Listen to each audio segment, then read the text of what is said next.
Welcome to Driven, the Unscripted Success podcast, with your hosts, Mike Menino and Nariman Hamden, bringing you insights and stories on achieving personal, professional, and financial success.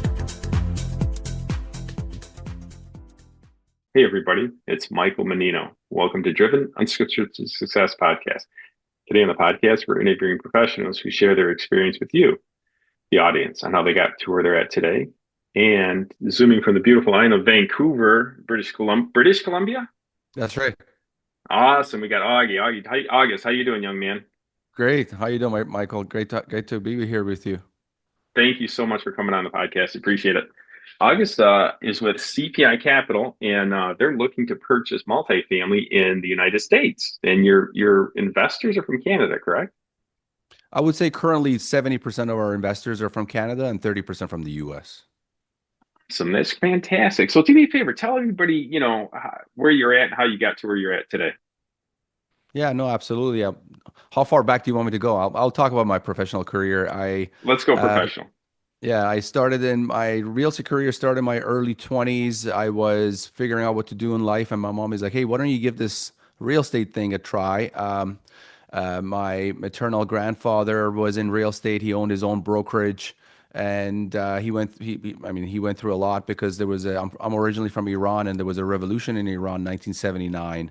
And my grandfather worked with many academics. He was a ex-military guy who went against the Shah in the 1953 uprising with Mossadegh, and he ended up going to political prison. When he came out of political prison after 5 years, he was looking around and got into real estate. So real estate somewhat ran in my family, and pre-79, a lot of Jewish Iranians, like these days, the term Jewish Iranian sounds like a paradox, but there's lots of Jewish Iranians that exist, and a lot of them moved to California. Actually, there's a large diaspora of Jewish Iranians in California, and he sold a lot of their homes when they were in their exodus out of Iran. So I learned about a lot of those stories growing up, and also difficulties he had at the time of revolution. So we moved to Canada when I was 14. So I describe real estate as if it's a new language. So if you know real estate, you speak real estate. You understand the language of real estate. So I understood it.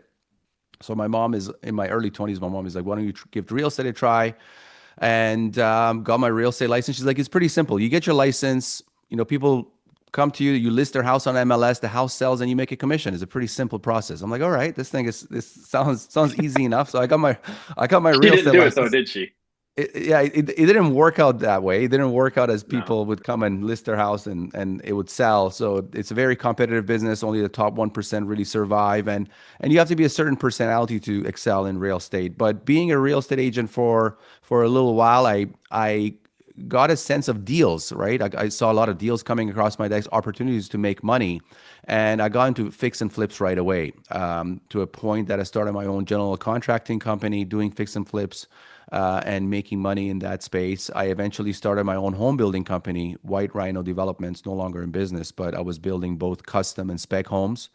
As a home builder, a custom home is when a client comes to you and you build them a custom home they want for their use. A spec home is when you're building a home yourself, either raising money or putting up your own money, building a home and selling it to the market. So I was doing both at the same time. Always wanted to scale, always wanted to do bigger deals. And I had this opportunity that came across my desk. It was a land assembly, 5 single-family homes, lots that were for sale. Somebody had put them under contract, and the city hall was allowing you to build townhomes. They were increasing the density. It was on an arterial road. You could take these 5 single-family homes and rezone them, or get it entitled and change the zoning and build townhomes, 20 townhomes. And a guy had put it under contract. He had put down a $250,000 deposit. Another $250,000 was due, but he had come to financial hard times and he couldn't complete on that project. So he brought the project to me, and I took over the contract without having the funding needed, without really having built townhomes in the past. And it was a risk I took. And after signing on the contract, I took the deal to a few business associates that I had built relationship with over the years. I'd built homes for 10 years at that time.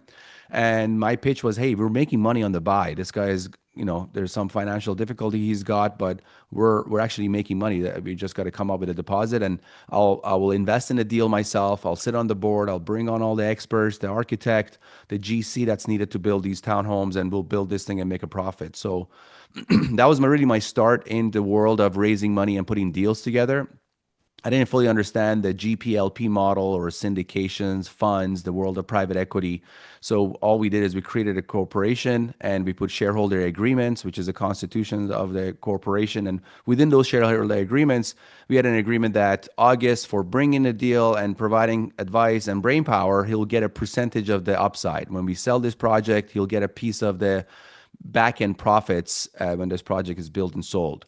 So I really fell in love with that model, the model of finding the deal, bringing it to investors or partners, and getting a piece of the upside. Really a performance-based type of compensation of a deal, and wanted to kind of do that more. And went down that rabbit hole of learning about how deals are structured, what are syndications. I never heard the term syndication by that time. We're talking about around 8 years ago. And when I heard the term, I started researching it more. I realized about funds and syndications and REITs and so on, and started learning more about private equity. And private equity historically is about this concept of raising capital to buy companies. And firms like Blackstone, who's the largest private equity firm in the world today, had done tremendously well. There's a couple of books about Blackstone's rise, which is Barbarians at the Gate and King of Capital. So those are the early books I was reading in this space, and I wanted to copy the same model in the world of real estate. And as I was educating myself more and more in the space, I got introduced to U.S. multifamily. Now, I was used to real estate in Vancouver, which is most times was a build to sell model. The multifamily value add model didn't really work where I was from. I'm from Vancouver, the province of British Columbia, and there's strict rent control laws here in BC. The rent to value ratios are very low, so the cap rates are very compressed, even on older value add deals. So investors are buying these deals for capital preservation, not for the yield they're producing. So as I was gaining the education on the private equity side, I was also introduced to these value add deals in the US, groups buying these older apartment communities, doing some lipstick renovation, some nominal updates, and they were cash flowing day one. They were able to cycle these deals within 3 years, 3 to 5 years, and give great returns back to their investors. So fell in love with that model and looked around my space and realized in Canada there isn't a lot of firms that are offering this. Now, you could have exposure, investors could have exposure to U.S. multifamily through public REITs and what have you, but public REIT yields are very low, and they're diversified across a lot of other deals as well. So on the syndication side, and syndication just means project-specific deal, so investors only have exposure to that one deal, and the sponsor or the general partner brings that deal to the investors. And looked across my space, and there wasn't a lot of firms across Canada that provided such offering. So that was really the impetus for me co-founding the company 5 years ago with a couple of great partners and starting CPI Capital. And I'll stop there, and that's where we are today. But yeah. Awesome. Very good. Awesome. That sounds like a great story. You've been all around the world and started off in Iran and ended up in the United States. That's fantastic. That's a pretty cool story. So in your space, is there a lot of competition? And what sets you guys apart? What comes easy to you guys and challenging to others? Yeah, I mean, the competition in our space is significant. We're dealing with institutions, so when we go and we just wrote an offer on a couple of deals in San Antonio, multifamily value add deals, and the seller is Blackstone. And so the deals are in somewhat distressed territory. The debt on the deals are actually more than the whisper price that the broker offered to us. We underwrote those deals, and our offer is 80% of the asking price. So you can see there that Blackstone is taking a haircut on these two deals. But yeah, the competition is institutions with much more experience. Blackstone had 92,000 applicants applying for a job, and they hired less than 0.5% of those applicants on one of their openings. So the type of talent that these institutions have, now Blackstone is at the pinnacle, but a lot of other even smaller firms, the type of talent that they have working for them is very difficult for a smaller boutique firm to try to compete with them.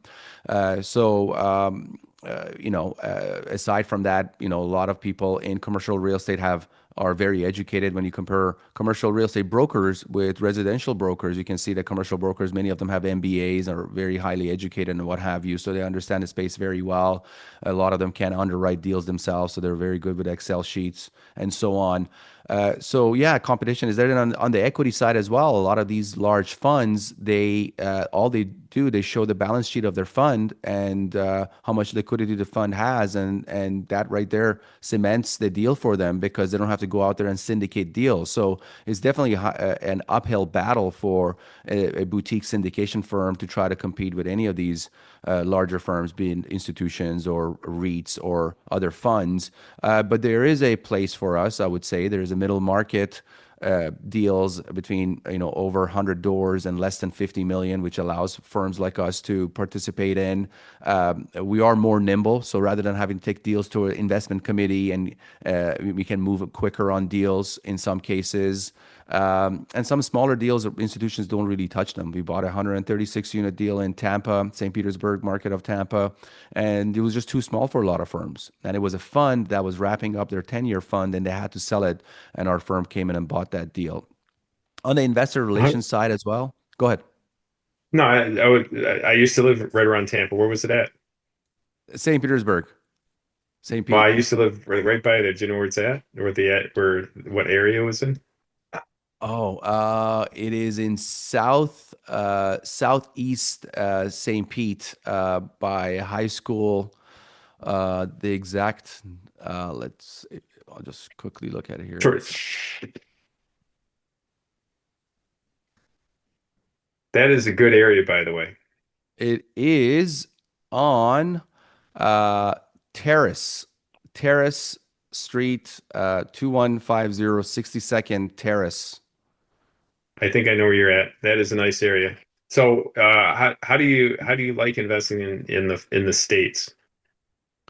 I mean, yeah, like I was talking earlier, I was mentioning earlier, it's a different. At one point, I want to touch on quickly on the competition side is also on the equity side of the business, on investor relations. A lot of times when investors invest with these larger firms, they're just another number on a large Rolodex of investors, whereas on a smaller boutique firm, it's very intimate relationship between us and our investors. They're talking to the executive team, so they're really part of a building a firm. They're early on involved in direct communications with executive team members. So it's a very up close and personal feeling for our investors that invest with us.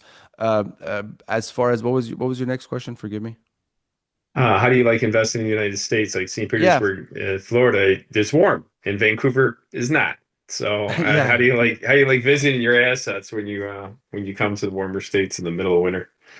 No. Of course, there's been a migration from colder states to the warmer states in the U.S. and historically, warmer states have always done better. Warmer areas, for Canada, as far as CPI and our mandate, we're just chasing yield. Right? We're just looking for returns for our investors and achieving the economics for our investors. And the US deals allow for that. They allow for cash flow day one or soon after, and they allow for the upside, above market returns on the back end upside. So the competition is just not there when it comes to comparing multifamily value add deals to deals that are available in Canada. And as I mentioned earlier, there's strict rent control laws across Canada, which doesn't allow for a group like us to go in and do renovation and increase rents. Or if the tenants are there and their term expires, it makes it impossible for us to increase rents. If there is any rent increases, 1.5% to 2%. So even worse than California, in most cases where it's around 6 to 7% per annum, you can increase rents. So as a result of that, the business model, multifamily value business model doesn't even work in Vancouver. So, and there is a demographic within the Canadian investors that believe in the U.S. They're bullish on the U.S. the way that CPI is bullish on the U.S. They understand that the U.S. is becoming more and more of a renter's nation. Currently, more than 10% of Americans live in apartment communities. Over 100 million Americans rent, and around 40 million Americans live in rental community in apartment communities. Now, around 5 million of that is A-class apartment communities, which are newly built, and those are really renters by choice. But approximately 35 million Americans are renters by necessity, and they live in apartment communities, and those numbers have been growing over the years. So it is a needed, and I don't want to use this old adage, real estate is always needed, but it doesn't matter how fast technology grows, and with growth of AI these days, people, no matter how technology grows, people always need a roof over themselves, particularly a demographic that's renter by necessity. If it's a new immigrant, or if it's a working class, blue collar, that demographic will always be there, and will be unfortunately growing in some cases in the US as well. So we're serving that demographic, and those investors who understand that, that's why they come and invest with a firm like us. Yeah, I don't think AI is going to. Um, I don't think AI is going to jeopardize syndications. If not, it'll enhance it in any way, shape, or form. And places to rent. There's always, like you said, there's always the police always needed for a place to rent. Now, with technology, I see ways that is going to reduce the cost and expense of construction. So that's something that I see possibly in the future with 3D printed homes, and a company named Boxable that supposedly Elon Musk lived in one of their $50,000 homes, which is the size of a shipping container, and it can get expanded into a single family home. So I see those items like that with technology. But when you have the US with 330 million people living in the US, and you're trying to serve 100 million rental people who rent, is that going to make a huge dent? Is going to make it more efficient as time goes? But for a foreseeable future, there is a huge demand for apartments and for rental housing. Agree. If someone listening wants to get better at what you do, what would you suggest to them? What tips and tricks would you give them? Immersion, really, if you are in the real estate space and want to get more involved on the private equity side, on structuring deals and doing funds and syndications and raising capital, if it's for a business idea that you have yourself, or if it's just wanting to get involved in this business, is really immersion, educating yourself. If you're here listening to this podcast or watching this on YouTube, that's a great start already. So educating yourself in the space as much as you can, but also figuring out what is it that what you want to do. What do you believe in? If you personally don't believe in industrial, don't go and try to start an industrial fund or try to do industrial deals. Do a deal that you believe in. If you believe in apartments, or if you believe in hospitality, if you believe in short-term rentals, there's a way to syndicate short-term rental deals or put a fund together. Take your time, understand the space better, bring on some great partners as early as possible. This business has really three main components, and those are the acquisition side. It's basically sourcing deals, underwriting deals, understanding how deals operate. So that's the acquisition part of the business. Then you got the asset management side of the business, which is executing the business plan. You found the deal, and now it's time to execute the business plan and manage the deal. And then you got the investor relations arm. Basically, we can put that debt and equity in that silo. So it's hard for one person to master all three of those verticals. So it's important to bring on partners who they might be better than you are in acquisitions. If it's going out there connecting with brokers, if it's great at Excel sheets and financial modeling. If you got a partner who used to work at a property management firm, they're going to be much better at property managing most probably than you are. If you have a partner who's great at talking with investors and has a huge Rolodex of investors, or if they've been in finance in the past. So it's important to bring on the right partners to be able to get involved in the space. So immerse yourself, learn as much as you can, find out what's the business model, what is the asset class or the business model that you want to explore and expand in, and then bring on great partners. Yeah, I agree with that wholeheartedly. I like to say, hire your weakness. Or partner So with what your is one of weakness. partner with your weakness? Yep, exactly. So what is one of the biggest challenges you had to overcome in your career, and how'd you do it? Ooh, big challenges. But we started the firm in 2020. So just That's a looking back, challenge.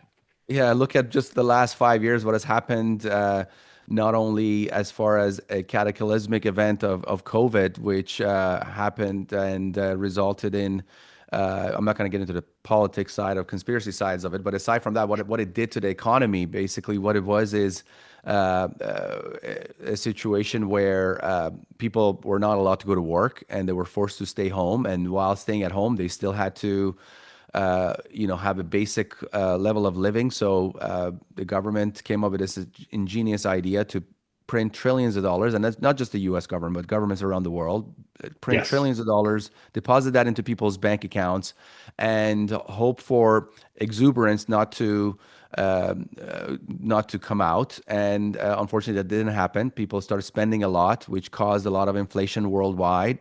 Hyperinflation in many places. In the U.S., inflation went up to 9%. And one of the levers the For government years, has, for a couple yeah, years. one of the levers that the government has when it tries to combat inflation is the central bank, the Fed, as is known in the U.S., is to increase interest rates. So they went on this tightening cycle and they increased the interest rates 11 times, going from 0 to 5.5 to 550 basis points. And when you increase rates at that velocity, it's going to cause distress in the markets, and that's where we really find ourselves today, where you're seeing price of gold has broken records now by leaps and bounds, over $4,000 an ounce, and that's clear indication of flight to safety. Now, the great thing is that commercial real estate, when these cycles come around, where the price of gold has gone on such a huge rise, usually what it ends up happening is that the Fed has to decrease rates, and we know they're going to decrease rates at least twice this year.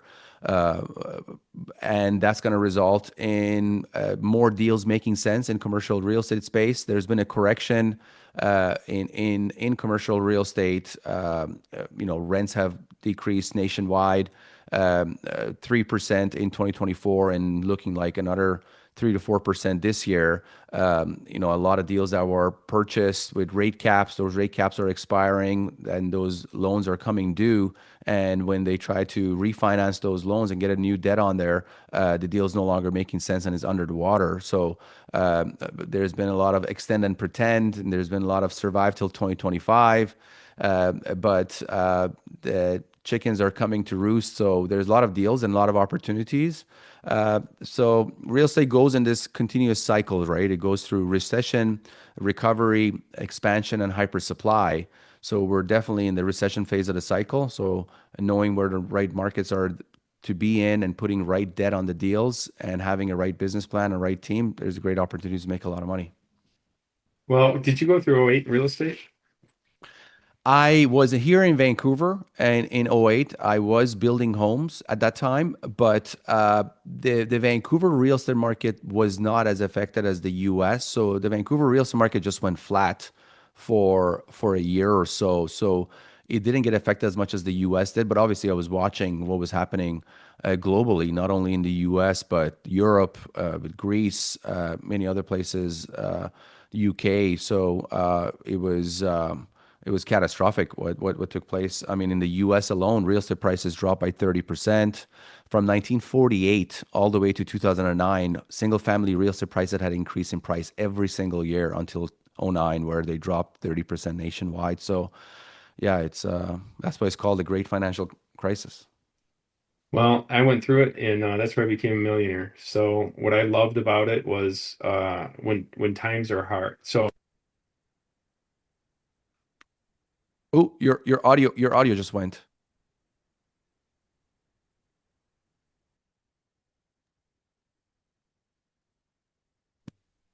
oh, There you go. how's I it? think you're back. You're back. Yep. You were back there for a second. Can you hear me now? Yep. All right, beautiful. So in '08, I was in construction just like you, and had nothing to do. My guys, there was just no business. There was 5 houses being built in Michigan where we lived at the time. So I started buying real estate for cheap, cheap, cheap, cheap. One house for 14,500, but the one across the street for 14,500. I could have bought 102 lots for $200,000. And what I've learned is you make money when times are good, you make more money when times are bad. So Sure. this coming recession that we're coming through right now is the perfect time to invest. Absolutely perfect time to invest, especially like you said, multifamily. Multifamily from 2002 to 2025 took the biggest hits ever taken in history because the value of multifamily is directly correlated with the interest rate. So if interest rates were 3% and it's $1 million property, it's worth $3 million and you get 10% cap rate. But if it's 6%, at 10%, you're at 1.6 million. So things that were worth 3 million at 3%, now at 6% interest rate, it's worth 1.6. So when's the time to Yeah, buy? When times are low, not when times are high, right? absolutely. Absolutely. Explain that So on the reverse side, commercial real estate is assessed on the income that it produces, not comparable. Residential is comparable. What the neighbor's property sold for, mine is probably going to be similar to that. Commercial real estate just looks at your income, looks at the NOI. So if your NOI is being eroded as a result of high debt that there you exists in go. the market, that decreases the property value precipitously. Exactly. So 3 years ago, I'm kind of in the same business, and 3 years ago, I wasn't buying anything because I saw the craziest transactions going on. Brokers were saying you got to go hard on your money. So if you put $500,000 down for a $10 million deal and you don't buy the property, they keep the $5 million or 50,000, $500,000. So I saw that and it all just reminded me of 2006 and seven. I just went, I'm going to step back and just watch what happens. And now those guys 3 years later are just like you said, they were so happy and eager to buy the property at 3%. And now it's at 6%. Now it's worth half it was 3 years ago. So when's the time to buy? Now or 3 years ago or 2 years? 3 years ago, in 2025, 2022. I Mhm. agree with you 100%. Now is the best time in history to buy multifamily real estate. And it's not just Michael and I saying this. We have a podcast, Real Estate Investing Demystified, and we bring on expert guests like Michael does. And I make an analogy that if multifamily real estate cycle was a clock, and 12 o'clock was top of the market and 6 o'clock was the bottom of the market, what time is it today? And the consensus across the board from all the experts we've interviewed that today is somewhere around 6 o'clock. So, uh, Exactly. you know, So if you lower your debt on the property, so interest rates are going down. If you buy it and interest rates are going down, you're valuing the property at more. But when interest rates were going up, they were being devalued. So great this point. is, I can say without a doubt that today is the best time in history to buy and some real estate. So single family houses are dropping a little bit as we speak. And I sold my house in Florida and I was looking at my neighbors that are being for sale and they've dropped 50,000, Oh yeah, from what oh yeah. I originally Southwest sold Florida for. is a Southwest Florida, Sarasota itself is the hardest hit city in the continental U.S. as far as prices dropping, and you had this huge boom of people moving to Florida, and now with some, a lot of companies forcing people to go back, you're seeing the slowdown there. But it was just too much development, hyper supply, and other concerns on the single family side. A lot of people bought multiple homes and were short term renting it, so. There's definitely some concerns. I think it will come back. I think Florida is a great place with Miami becoming more of a business hub and taking over New York. I think the trickle effect will have an effect on all those surrounding areas. Beautiful place to live. I live in Naples myself.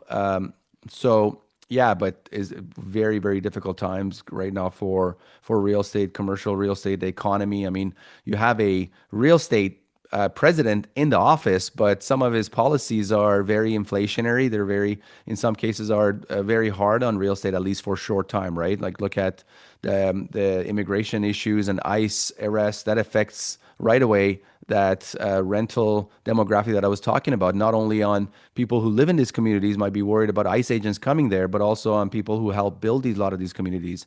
We have a project in Texas, in San Antonio, we're building 30 duplexes, and that was the first concern right away as soon as we saw that policy come in was, are we going to lose our workforce helping us? And thankfully, a lot of the contractors we were working with, they didn't have a lot of illegals working, so it didn't really affect us. But that was a concern. And then now on tariffs, a lot of lumber in the U.S. and other material comes from overseas that are used in construction material and development. So that was a concern right away. Is if you're slapping other countries internationally with tariffs, that's going to result in reciprocal tariffs against the U.S. So that's going to result in increased cost of construction. So that was another concern that we had. So very interesting times. I mean, I think long term, some of the policies that Trump has are very beneficial, trying to bring back development back to the U.S. and in industries back to the U.S. But short term, they're very difficult for the industry. And you guys can see this with what's happening: price of gold, price of silver, other safe assets. There's just been a flight to safety, but we know that something big is brewing. You also got geopolitical situations happening, a lot of wars around the world. The Russia-Ukraine conflict still ongoing. There's a pause in the Israel-Palestine conflict that's been going on for, I would say, 100 years. It feels like, and I don't think that's 100. stopping. That's just yeah, exactly. So probably thousands of years there. Yeah, but in modern days, probably since the 40s, really. And I think that's just a pause. I think it'll come back around. They weakened the mullahs in Iran, so that's a great part. So. I don't want to get into politics, and a lot of people are calling that what Israel is doing, and might get me in trouble, but a lot of people are saying what Israel is doing is a genocide.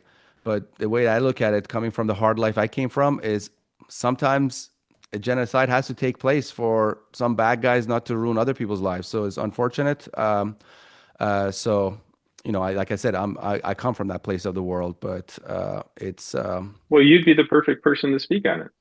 Yeah, exactly. I was a born Muslim. I'm not a practicing Muslim, but I'm saying this from somebody who came from that place and came way past the revolution. Didn't come anywhere close. I wish my family were Jewish and I lived in California and we were very, very wealthy when we came, but that wasn't the case. That wasn't the case. I mean, it's taking drones and putting into these IRGC members who've taken the country hostage for 46 years. I mean, that's precision surgical attack, right? And not Yes. killing many civilians. And there, in my opinion, there is a genocide happening in Gaza, in Palestine. But sometimes you have to go through those terrible times for there to be, people of Iran are a bit more free. And just recently, after 46 years, finally, if you look on YouTube videos, women in Iran are not wearing scarves anymore. Compulsory hijab. That's awesome. I hate to say that. I hate to say right I hate to say that. That's awesome. It seems like I hate to say you're right, but you're right. Sometimes there has to be pain for peace to come through. Yeah, well, it's great to hear your input. Look at where the conversation went. Look what we did. We just couldn't help ourselves, could we? Well, no, it's good. It's good. We talked about real estate. We talked about where you came from and what's happening now. No, this is very important stuff, and a lot of people need to hear it. Your perspective on it. I'm a practicing Christian, and it's tough to watch. It's just tough to watch. There's not too many Christians in that area. So we just want everybody to I don't know how to get along. In our book, it says there will never be peace in the Middle East. So it blows my mind. We pray for everybody over there and I wish everything would go, but you have a very unique perspective on this. And there's sometimes there has to be pain to be peace. That's pretty intuitive. Yeah, but even being from there, I always felt more of an American at heart. That's why both of my sons were born there, and that's why I'm making a move there. And I've just felt more American in my heart than anything else. Maybe Hollywood did a great work there, but it just aligns with me. A lot of ideas that America has, the American Constitution, and so on. Like my son is, he's 23 months, and I've already got the president card, so he's memorized already 15 of the first president's names, and the guy barely speaks. So I'm a patriotic American without even being American. So it's very interesting. Well, what I heard from the other, we don't know because we've been here our lives and we're really spoiled. Our country, the greatest paper ever written, we believe, is the Constitution. And I think you said you're American before you're an American. I think you're an entrepreneur. And the entrepreneur spirit of the United States has been feeding the world for decades. Absolutely, and will continue to feed the world. Let's hope so. We're gonna have to we're going to say the beauty of our country. Here's the beauty of our country that nobody really realizes. Other countries are the government runs the people. Our Constitution, we run the government. The problem is we're not paying attention to the government anymore. That's what's driving me nuts. I mean, we have complete veto power of our senators and congressmen, and we also have elections every 2 to 4 years. So we should be watching our government. We're not doing it anymore. So let's see where it goes. I hope it goes in the right direction. But from a person that's been all around the world, got a quick question for you. Where is the best place in the world to do business? Oh, by far is the U.S. I mean, the tax advantages that exist, the market, the wealthiest country in the world. Just some very small stats. The state of Florida alone has a larger economy than the country of Canada. The state of Texas has a larger economy than the country of Canada. The state of Texas, if it was a country, it has the 8th largest economy in the world. What about California? California is huge too. Yeah, California is up there as well. But yeah, those 3 states, not including New York, are bigger than most countries in Europe. Yep, absolutely. Yeah, absolutely. It's also psychology as well. I mean, we deal with a lot of investors. Like I said, 70% of our investors are Canadian, 30% US. The investor psychology is different as well. Americans are much more entrepreneurial. I have my own kind of theory about, as this migration came from Europe into the North American continent, there was a reason that a certain set of group of people went up north. Canadians are inherently more hyper cautious. They had to survive in the cold. They decided to go up there and be a little bit more antisocial, I call them. So they're very cautious. If you can raise money from Canadians, you can raise money from Americans a lot easier. If you can do business and survive in Canada, you'll do just fine in the US. It's a lot easier to do business in the US. People are much more open, much more entrepreneurial, much more open to make money, get deals done. I mean, we had a call with one of our lenders on a Freddie Mac loan for one of our deals, and there was 10 people on a call making sure that this loan goes through. In Canada, I mean, most people are paper pushers. Oh, I'll see if I can get this deal done. In America, they want to get deals done, man. They want to make that money. And I think in Canada, universal healthcare, unfortunately, in some cases, makes you feel a little complacent. It's just, what's the worst case scenario? Government just pays for everything, and you got healthcare and everything's there. In America, you got to make it. So I like that aspect of it as well. Yeah, I love that aspect of it. Hustle, Hustle. Attack. That's what I like doing, attacking. When I go to work, I go to attack. I don't go to watch. Well, listen, August, it's been a great interview. I can't thank you enough, and thank you for your time and your insights with the geopolitical system and the syndication world. This has been a great podcast. If anybody would like to get in touch with you, how would you want them to get in touch with you? I'm very active on LinkedIn. I'm a LinkedIn top voice. A little bit of a bragging over here, but it's invitation only. So yeah, I'm very active on LinkedIn. August Biniaz on LinkedIn. Reach out to me. Tell me you watch me on the show. Listen to me. Happy to book a call with you and spend some time. And if you need some advice or any other topic you'd like to discuss, our website, cpicapital.com. We have lots of great information on our website and our educational content there as well. So yeah, reach out. Love to connect. All right. Hey, listen, August, thank you very much for your interview, and I appreciate it. For everybody else, thanks for listening, and please like and subscribe and hit that notification button for some more updates on upcoming episodes. Appreciate it. Thank you again.